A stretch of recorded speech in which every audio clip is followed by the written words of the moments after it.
Paul brought to the team this year on and off the court?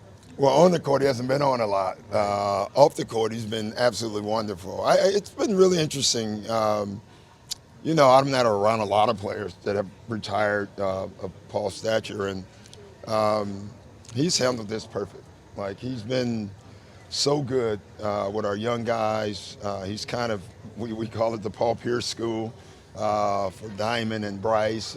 He works out with them every morning. I don't know how to retire. I wasn't good enough. I didn't have, a day or anything. They actually asked me to leave.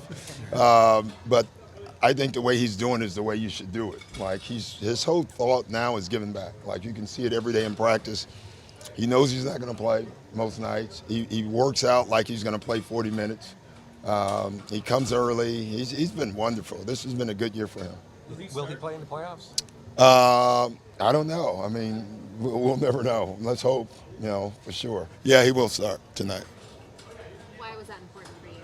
I just think it was important for him. And I actually thought it was important for the team. I went to the team first and asked, and they were looking at me like, what a dumb question. But I thought it was the appropriate question for them. And they wanted him to start, which I thought was great. And then I went to Paul, and he was actually hesitant about it. He wasn't sure if he should, and then he said okay, and then we made him practice yesterday, which was tough for him. So. Hey Doc, you had him for some of his truly great years. Yeah. Kevin and Ray got here and all that, and always struck me as sort of an underappreciated star.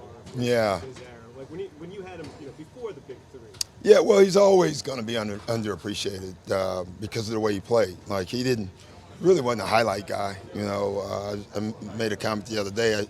I'm sure he's had 40 and probably didn't show up on ESPN, because the way he did it, he was just so fundamentally sound.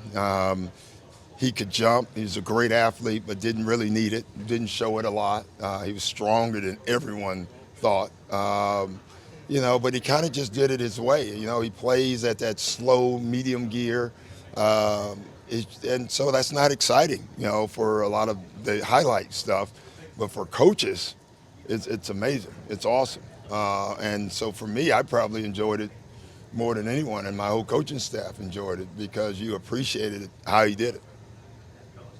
You brought Kevin back. Yeah. Kevin's been great, like way better than I didn't know what we were going to do with Kevin because it's Kevin, and his energy.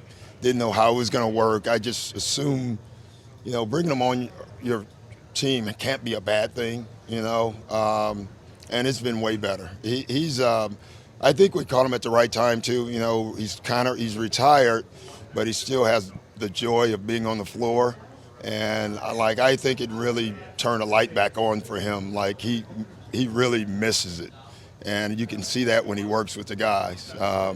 I think the young guys especially, and DJ, they've probably learned a different language, which has been great for them as well, because he's tough on them. It's been good. He says things that I would never say, and that's been refreshing. How has it been for you? I don't. I think that's. I mean, he's so intense. I don't think he could do it. It would be. No, it would be the answer. What he's doing is perfect because he has a lot to teach. And he's a good teacher. Doc, you guys have had some rollouts here in the last month or so, and you haven't used Paul in those situations. At a certain point, was it important just to have him ready, healthy for today? And did you ever consider that? No, I didn't think of that at all. I mean, I just thought going to the game would be a good game to start Paul. So no, I didn't think of that. How special has it been for you to get the band back together?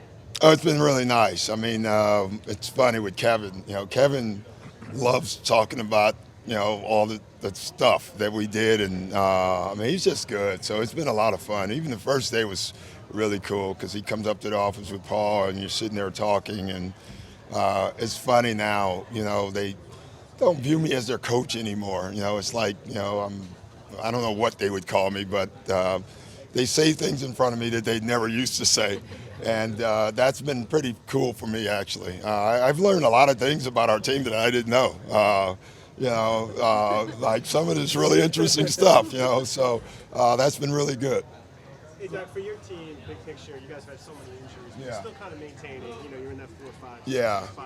Where do you think you guys are right now? 50 games? Well, we're not healthy, obviously, without Chris. And Blake is, the last game was, I thought, his first game like that. You can see him coming back to being 100%. So, but he's still working through his stuff. And we're good. Like, the way I look at us, we obviously wanted a 1 or 2 seed. And then when you get all the injuries, those are gone. So I don't worry about it. Like, my whole thing now is let's get healthy. And once we get healthy, we're going to be really good. And all the guys that are playing the extra minutes will benefit. Raymond and Austin and all the guys, they're going to benefit from the minutes that they play. I think they appreciate, playing 34 and 5 and 8 minutes a night. I think those guys understand that's harder than they imagine. So I think all that's been good for us. How healthy is? The 4 seed, I would love it, but I'm not going to worry about it. I really am not. I'm far more concerned about us being healthy. I mean, I don't care where. We can go to 7 seed. I really don't care. We are a great road team. We've been a great road team. I don't think our guys care. I think obviously early on they did. We got out to a 14-2 start, but then once the injury started, I think there's a really confident group. How healthy is Raymond? I mean, it's like Raymond's not that healthy. I mean, but he's healthy enough to play. Right now, we don't have a lot of guards, so we don't have a lot of choices in the matter. Is it more shoulder, leg? What is it? I think it's both. I think it's the shoulder and the leg. That they're both. He's just banged up. He's a running back. That's how he plays basketball. And running backs get banged up. What's your take on the Celtics this year? Well, they've been really good. They started out slow, obviously, and they've had injuries too as well. Missing Avery is bigger than people give credit for. But offensively, they've been amazing. And that little guy is just ridiculous. I mean, it really is. I'm amazed when I watch him. Just somebody that small and finishing. Like, I could see a small guy scoring in our league because of the rules now, but I would never imagine a small guy scoring in the paint the way he scores. Every time you watch him, I mean, the Laker game the other night, they run the pick and roll, and you're sitting there, okay, he's going to get to the basket, and he does, and he makes a shot over 3 people. He made a huge shot here last year that sent it to overtime against us, where we played the play exactly the way we wanted to play it. We forced him away from the basket, and shoots a running left-hand hook shot. The guy is just a talented scorer. But I think he's really matured. I think Brad's been great for him because he's allowed him to be him. And I think in return, I think Isaiah's really become an unselfish player, and he gets other people involved. So I think it's been a perfect fit here for him. When you first went to LA, did you expect DeAndre to become the player he has, All-NBA, All-Star? I really did. He'll tell you. We sat down, we wrote about it recently, but we sat down at his favorite restaurant, and I gave him a list of the things that he should be, and all that was on there. It's funny. I saw who I thought he could be in our game in LA when we were with Boston, and they blew us out. The last year I was in Boston, in LA, and we were sitting there, and me and Eddie Lacerte, of all people, were sitting there. That's what coaches do when you're down 30. You talk to your trainer about players. And I remember Eddie saying 2 things, and both of them have come true. The first thing he said was, man, I would never coach here and have the Laker banners hanging while a Clipper game is going. That was Eddie Lacerte's thought, and I was thinking, oh, that's true. And the second one, he said, man, this guy's going to be an amazing player. And we were talking about DeAndre.